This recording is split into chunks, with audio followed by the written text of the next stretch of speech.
A mute wanderer sat his fire uninvited. Each word she never spoke thawed his ruin. Dry wind veered down the canyon and stole the last heat from Eli Mercer's evening fire. He fed it one split juniper, watched resin catch, listened to pitch hiss like a distant snake. Beyond the glow, November dusk thickened, turning sandstone walls into tall, indifferent shoulders. He sat exactly where he had sat the night before, boots square to the coals, breath short, mind blank, empty sequence that passed for living. A pebble shifted. He raised his eyes. She stood at the edge of light, little more than a shadow draped in a road-worn shawl, boots dark with creek mud. No greeting. She stepped forward, slow, as though testing whether ground accepted strangers. Eli tightened fingers around his tin cup, felt how light it had become. One more footfall, and she was inside the fire circle, face revealed. Young, maybe 17, hair in a blunt braid, eyes the bleak gray of dry river clay. She did not ask. She lowered herself to a flat stone across from him, unwound the shawl, and spread damp skirts toward the heat. Her silence struck harder than speech. He waited for the usual request. Food, direction, coin, but nothing came. Only her hands, palm to palm, hovering over the flames like birds over water. He cleared his throat, the sound brittle. "There's beans," he said. Voice scraped. He had spoken to no one in months. She glanced at the pot hung over the small tripod, then shook her head once. Tiny, precise.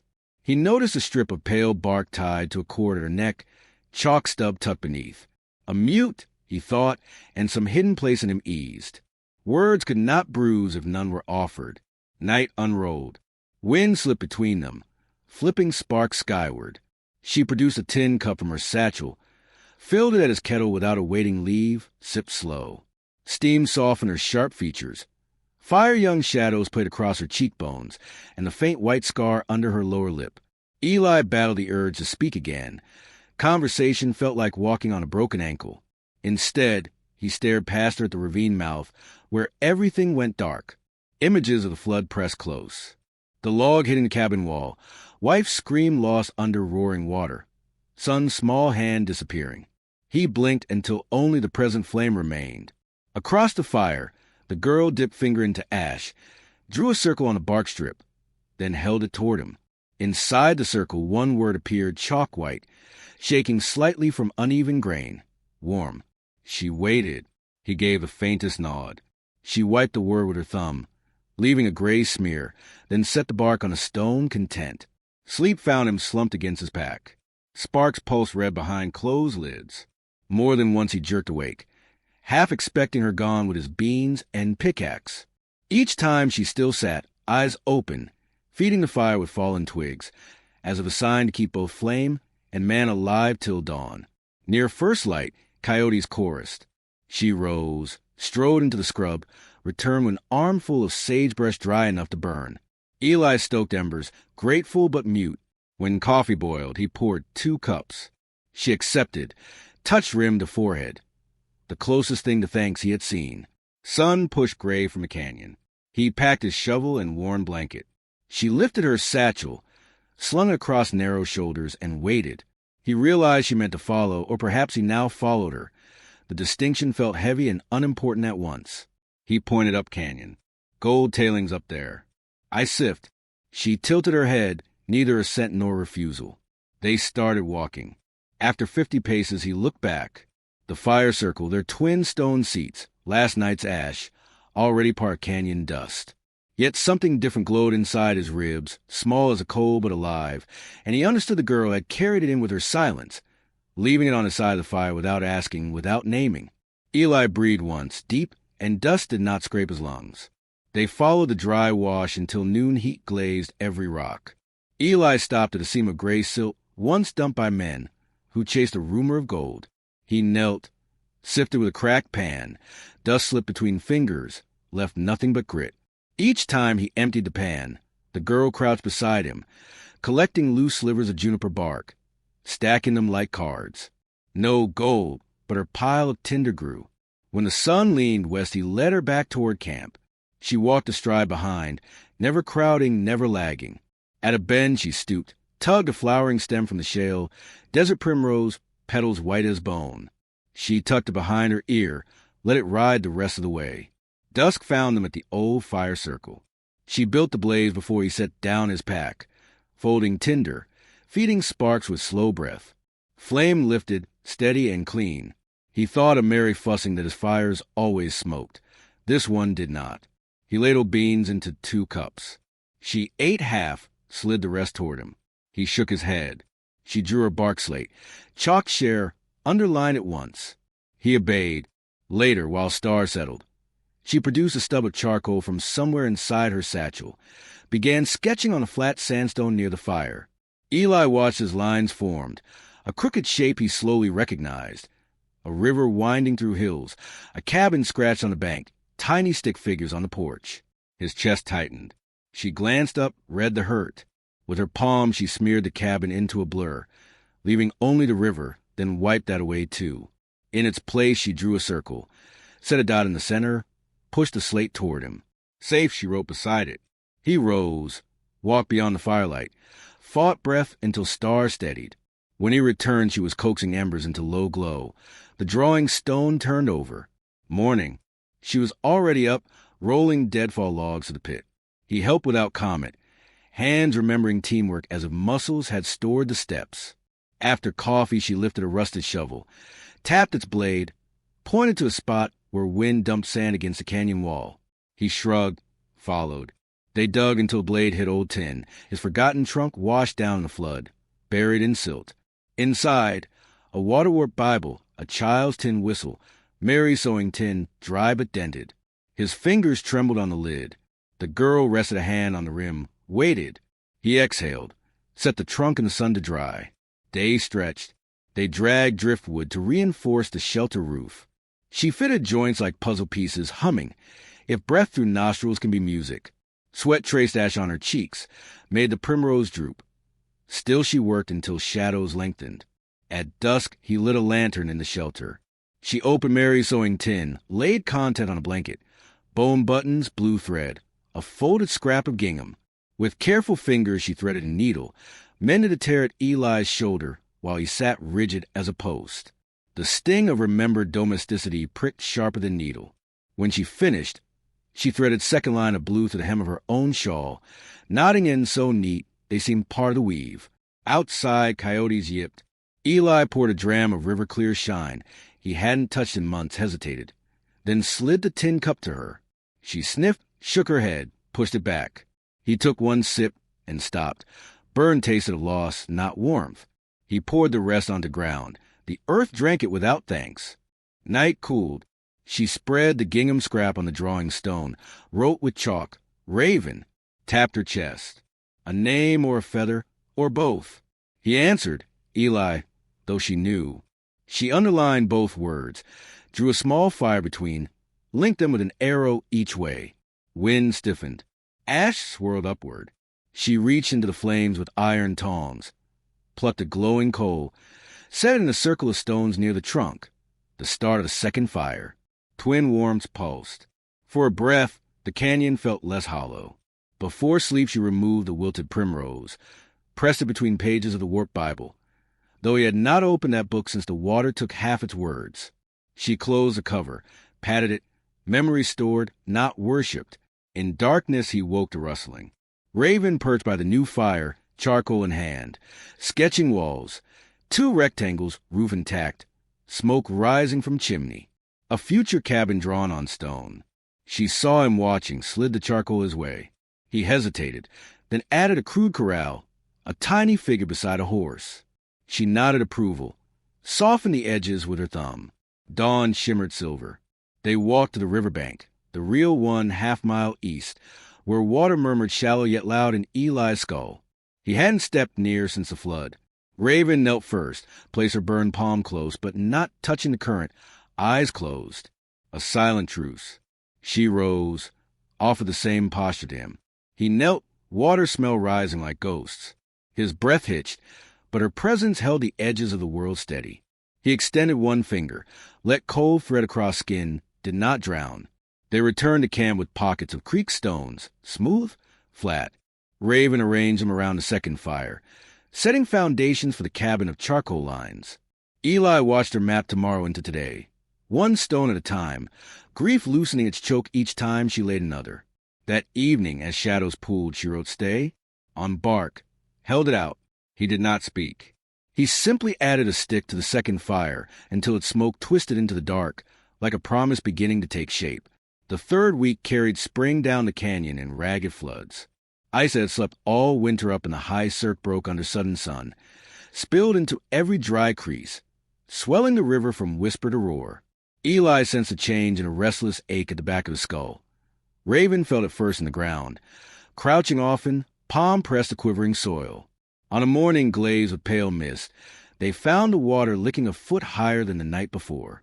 Sodden branches hurried past like messages they could not read. Eli's breath shortened. He backed from the bank, tasted iron on his tongue. Raven stayed, eyes tracking floating debris, mapping speed, direction, mood. She knelt, wrote on her strip of bark, "Wall come." He shook his head, not wanting to know. She underlined the words, then drew an arrow angling high. Hill. They spent the day hauling essentials to higher ground. Bible, violin, shovel, the small chest of seeds. Every load slowed Eli's pulse a little, yet the water kept climbing. By dusk it gnawed the fire circle's edge where they had drawn tomorrow's cabin. Raven stabbed a stick into the mud to mark its advance, fearlessly, as if negotiating terms with the current. Night thundered. He sat by a token fire, holding the tin whistle that had belonged to his boy, turning it over and over. Memories hammered like stones in a tin pan. Mary shouting for him. Child's laughter swallowed by black water. The sound of timber splitting. When the whistle slipped from his fingers, Raven caught it, wiped the mud, placed it on the Bible. Then she pressed chalk to bark. Not same river. He stared. Water looked the same, sounded the same. She drew two parallel lines, arrowed one away. Old. Then applied a slash, writing you here beside the other. Just before dawn, a boom echoed, upstream jam breaking. Raven shook him awake, shoved his pack at his chest, pointed up the talus slope behind camp. He froze, lungs refusing. She seized his wrist, pulled. She weighed half of him, yet moved like certainty. Up the scree, rock sliding under boots. They gained a barren shelf. Below, a wall of brown slammed the canyon floor, ripping juniper roots like threads. Rain needled them as they watched the camp dissolve. The main fire vanished first, hissed out. The new fire followed, drowning like a candle. Ash washed clean from stone. The trunk, Bible inside, tumbled, snagged, spun away. Eli felt his knees break the moment, but Raven's grip on his forearm saved him from sliding after. For hours they squatted under a leaning ledge, wind pushing cold through their coats. He did not speak. She could not. Instead, she pressed a violin, wrapped tight in oilskin, into his hands. He clutched the thing to his chest, as if it were breathing. When rain ceased, they picked down through ruin. Mud sucked at boots, river now receded, spent. Camp was gone, but between toppled stones Eli noticed the primrose Raven once wore behind her ear, somehow wedged in a crack, petals flattened yet still white. He pinched it free, stared at its stubbornness.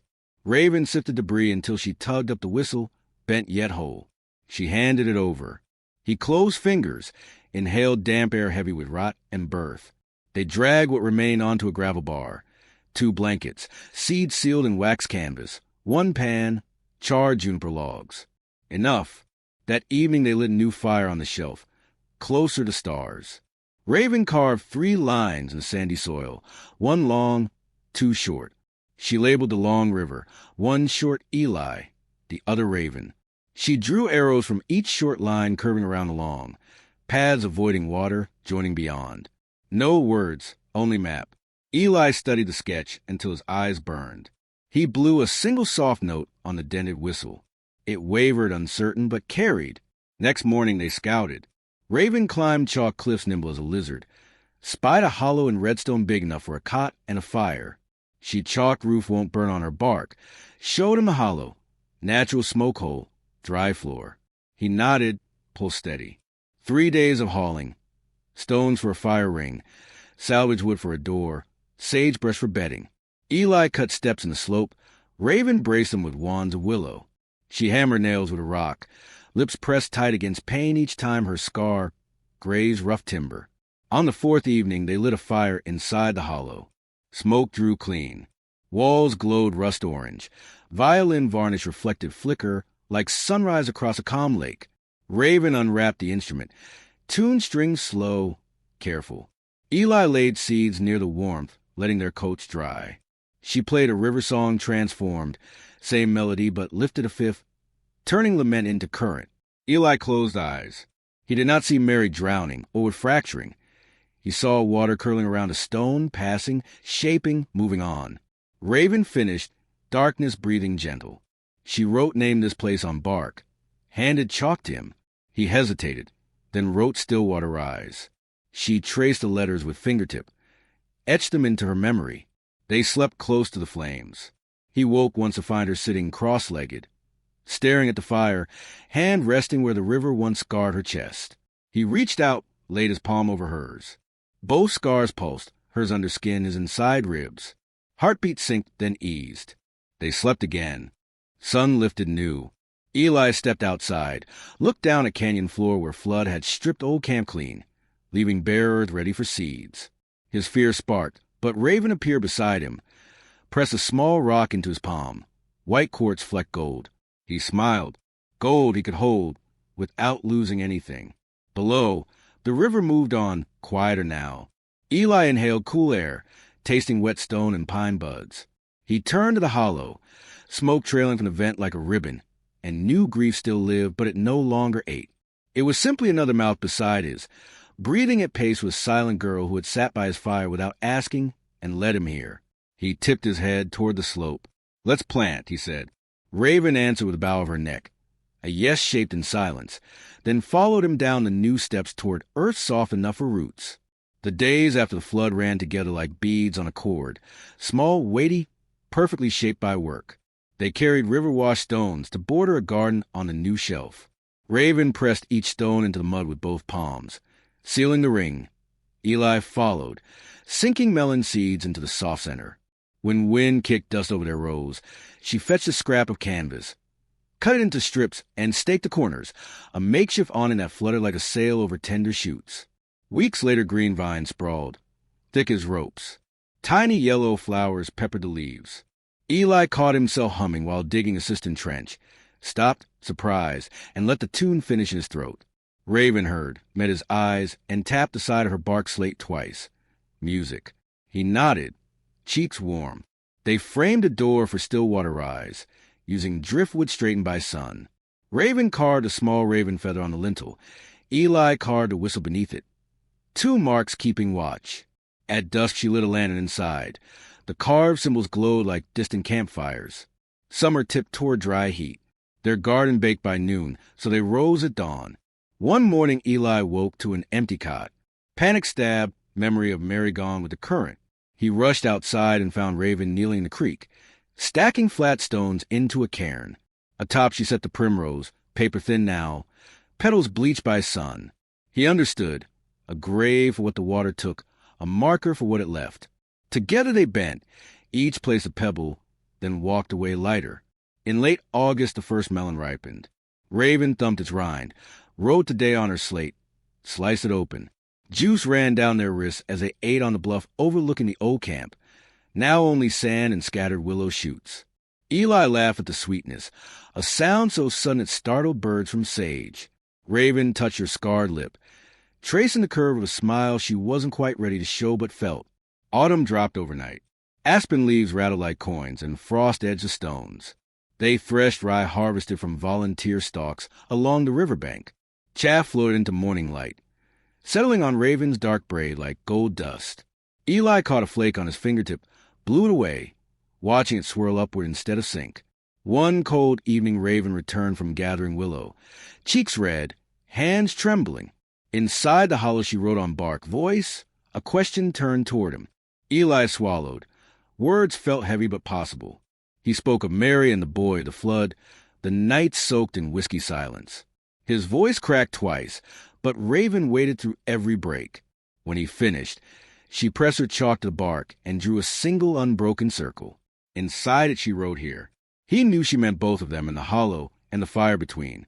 Winter came with dry snow, powder that whispered over stone. They banked the hearth, stitched blankets from feed sacks, and hung the violin on a peg above the mantel, never far from reach. On the darkest night, 1 year since she first sat unasked by his fire, Eli placed a fresh stick on the coals. Raven unhooked the violin, slid the bow. She played the river song one last time, then let it drift into a tune Eli had never heard, half lullaby, half sunrise. When the final note settled, she rode home on Bark, held it out. He didn't answer with words. He stepped outside into moonlit snow, where breath smoked and stars felt within reach. He dragged the sled laden with dried juniper to the door, enough wood for weeks. Inside, Raven spun the whistle in her fingers, then sat on the mantel beside the violin, a duet waiting. They sat shoulder to shoulder, watching the flame braid orange around fresh fuel. Eli inhaled. The air tasted of juniper sap and char and something warm that had no name, but felt exactly like breathing after holding it too long. If their quiet fire warmed you, tap subscribe, drop a like, and share in the comments with silent gesture. The primrose cairn, the unbroken circle, the river song turned sunrise, kept you reading until the end. Your voice sparks the next story.